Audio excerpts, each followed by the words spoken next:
नमस्कार सर्वांना, हाऊसवाईफ मराठी या चॅनलवरती तुमचं स्वागत आहे। मी आज बनवणार आहे मस्त असा तांदळाच्या पिठाचा मस्त असा नाश्ता। चला तर बनवूया मस्त असा गोड नाश्ता। तर तांदळाचा नाश्ता बनवण्यासाठी मी कढईमध्ये 1 ग्लास पाणी घेतला आहे। तर 1 ग्लास पाणी घ्यायचं आहे। नंतर याच्यामध्ये मी गूळ टाकून घेतला आहे। गूळ हा बारीक वाटून घेतला, लवकर विरघळतो बारीक गूळ केल्याने। तर व्यवस्थित हा मिक्स करून घेतला मी पाण्यामध्ये। याच्यामध्ये इलायची पावडर टाकली। बघा मस्त अशी उकळी आली आहे। उकळी आल्यानंतर लगेच मी 1 वाटी तांदळाचं पीठ घेतलं होतं। तर हे तांदळाचं पीठ मी याच्यामध्ये हाटून घेत आहे। मस्त असं व्यवस्थित हाटून घ्यायचं, मिक्स करून घ्यायचं व्यवस्थित। तर पीठ व्यवस्थित हे मिक्स करून घ्यायचं।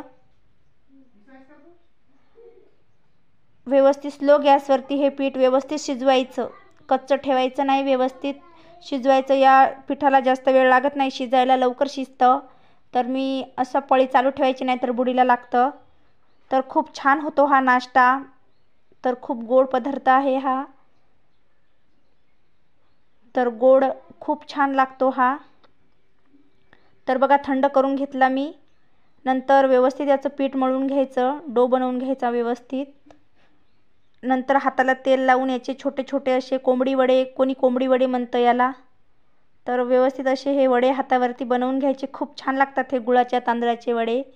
तर असे हातावरती गोल वडे करून घ्यायचे आणि हे तुम्ही महिनाभर ठेवले तरी राहतात, खराब होत नाहीत, खूप छान बनतात। तर हातावरती सर्व वडे मी अशी बनवून घेते। चॅनलला जर सबस्क्राईब केलं नसेल तर लगेच सबस्क्राईब करून घ्या। नवनवीन रेसिपीज व्हिडिओ पाहण्यासाठी, जेव्हा मी नवीन रेसिपी व्हिडिओ चॅनलवरती टाकेल तेव्हा तुम्हाला बघायला मिळतील त्यासाठी। तर असे सर्व वडे मी बनवून घेणार आहे।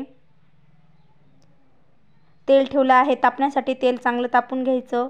नंतर तेलामध्ये मी हे सर्व वडे तळून घेणार आहे। तर एक एक वडे असे टाकायचे आणि हे वडे असे कुरकुरीत होईपर्यंत तळून घ्यायचे।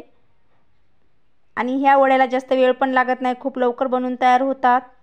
तर सर्व असे कुरकुरीत होईपर्यंत हे वडे तळून घ्यायचे आहेत। मस्त लागतात, खूप टेस्टी पण बनतात।